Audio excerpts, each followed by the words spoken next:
ஆக எல்லாவற்றையுமே அரசியலாக்கணும், நாட்டின் பாதுகாப்பையும் அரசியலாக்காதீர்கள். 7வது தீர்மானம் உதயநிதி எதற்காக இப்பொழுது அவருக்கு துணை நிற்கிறார்கள் என்று எனக்கு தெரியவில்லை. ஒரே நாடு ஒரே தேர்தல் ஒரே தேர்வு அப்படின்னு மத்திய அரசு மக்களை பிரித்தாள பார்க்கிறது என்று சொல்கிறார்கள். ஒரே குடும்பம்னு வைக்கலையே.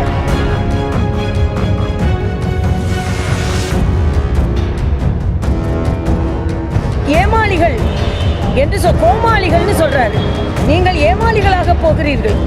எதிர்க்கட்சிகளையும் அந்த கூட்டணியும் சொல்லும்போது சற்று நாகரிகமாக சொன்னா நல்லதுன்னு நினைக்கிறேன். எந்த விதத்தில் நீங்க இலங்கை தமிழர்களை கொண்ட காங்கிரசுக்கும் அவசர நிலை பிரகடனம் கொண்ட காங்கிரசும் நீங்க என்ன கூட்டணி வைத்தீர்கள்? ஏன் கூட்டணி வைத்துக் கொண்டிருக்கிறீர்கள்? நான் மரியாதைக்குரிய பாரத பிரதமர் முப்படை தளபதிகள் வீரர்கள் உயிரை பணயம் வைத்து ஆபரேஷன் செந்தூரை நடத்தி காண்பித்திருக்கிறார்கள்.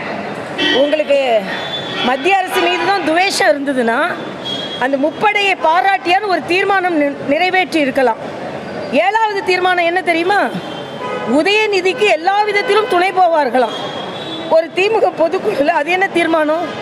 அப்போ முப்படைகளுக்கு இன்னொன்று கேட்குறேன், உங்கள் கட்சியை சார்ந்த கனிமொழி அவர்களுக்கு ஒரு மிகப்பெரிய அங்கீகாரத்தை கொடுத்து அவர்கள் ஆபரேஷன் செந்தூரை போய் உலக நாடுகளில் சொல்லும் பொழுது தமிழக மக்களுக்கு அதை பற்றி ஒரு நன்றியுணர்வோடு ஒரு நிச்சயமாக ஒரு தீர்மானம் நிறைவேற்றப்பட்டிருக்க வேண்டும். ஆக எல்லாவற்றையுமே அரசியலாக்கணும், நாட்டின் பாதுகாப்பையும் அரசியலாக்காதீர்கள். 7வது தீர்மானம் உதயநிதி எதற்காக இப்பொழுது அவருக்கு துணை நிற்கிறார்கள் என்று எனக்கு தெரியவில்லை. இடையிலெல்லாம் வர சில பிரச்சனைகள்னால துணை நிற்கிறார்களா புரியல. இல்லைன்னா அவங்க ஃப்ரெண்ட்ஸ் எல்லாம் வேறு ஊருக்கு ஓடி போனாங்களோ அதுக்கு துணை நிற்கிறாங்களா தெரியல. அதே மாதிரி வக்ஃபோடு சிறுபான்மையினருக்கு எதிரானதுன்னு சொல்கிறாங்க. இல்லை, எல்லாவற்றிற்கும் மேலாக 14வது தீர்மானத்தில் ஒரே நாடு ஒரே தேர்தல் ஒரே தேர்வு அப்படின்னு மத்திய அரசு மக்களை பிரித்தாள பார்க்கிறது என்று சொல்கிறார்கள். ஒரே குடும்பம்னு வைக்கலையே. அதனால இன்னைக்கு காலத்தில் இன்னொன்று ஏமாளிகள் என்று கோமாளிகள்னு சொல்றாரு. நீங்கள் ஏமாளிகளாக போகிறீர்கள்.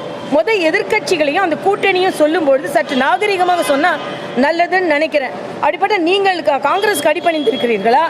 எந்த விதத்தில் நீங்க இலங்கை தமிழர்களை கொண்ட காங்கிரசுக்கும் அவசர நிலை பிரகடனம் கொண்ட காங்கிரசும் நீங்க என்ன கூட்டணி வைத்தீர்கள்? ஏன் கூட்டணி வைத்துக் கொண்டிருக்கிறீர்கள்? அப்ப அதிமுக பாஜக கூட்டணி ஏன் விமர்சனம் செய்ய வேண்டும் என்று நான் கேட்கிறேன். இது வாகை சூடும் கூட்டணிலாம் இல்லை. நீங்க பாத்தீங்கன்னா அங்க போகும்போது தான் தெரியும். ஓரணியில் தமிழகம் இல்லை, தள்ளாடும் தமிழகமாக இருந்து கொண்டிருக்கிறது. இன்னைக்கு பஸ் கட்டணம் 4200 ரூபாங்க. ஆம்னி பஸ் கட்டணத்தை உங்களால் கட்டுப்படுத்த முடியல. எல்லாவற்றுக்கும் மேலே 12வது தீர்மானம் ரயில்வேயில் தமிழக அரசுக்கு உதவாத ரயில்வேக்கு கண்டனமா. வந்தே பாரத் இந்தியாவிலேயே அதிக வந்தே பாரத் போடப்பட்டிருக்கிறது. இங்கே இந்த கோவைக்கு கூட நம்ம அவ்வளோ அவசரமும் 4-5 மணி நேரத்தில் வந்துடுறோம். அதனால் வேண்டுமென்றே காழ்ப்புணர்ச்சியோடு கொடுக்கப்பட்ட தீர்மானங்கள். குறிப்பாக செந்தூர் ஆபரேஷனுக்கு அந்த இராணுவத்தில் உள்ள வீரர்களுக்கு பெண்களுக்காவது நன்றி சொல்லியிருக்க வேண்டும் என்பது எனது கருத்து. நிதி உதவி சம்பந்தமாக கேஸ் வேறு அவங்க போட்டு வச்சுருக்காங்க. அது சம்பந்தமான அவங்களுடைய முடிவு என்ன? பிஜேபியோட இல்லை, மத்திய அரசின் முடிவில் மத்திய அரசு இந்த திட்டத்தை நீங்கள் செயல்படுத்தினால் அதற்கான நிதி ஒதுக்கப்படும்.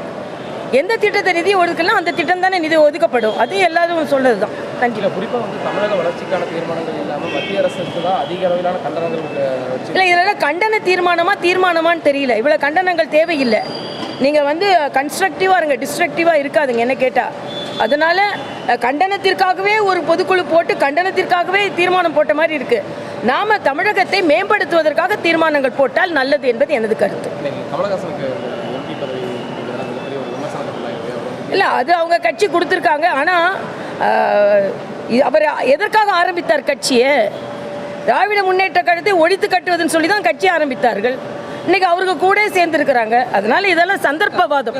நேராயிடுச்சுமா. ஒரே பிஜேபியும் அதிமுக ஒன்றாவே இருக்கீங்க, எல்லா பக்கம் போயிட்டு வரீங்க. தேர்தல் நீங்கள் ஒரே மாதிரி கொடுப்பீங்களா? இல்லை, அதுக்கெல்லாம் என்ன எங்கள் தலைவர்கள் முடிவு செய்வாங்க. எல்லாம் நாங்கள் ஒன்றாக பயணிப்போம், அதில் சந்தேகம் இல்லை.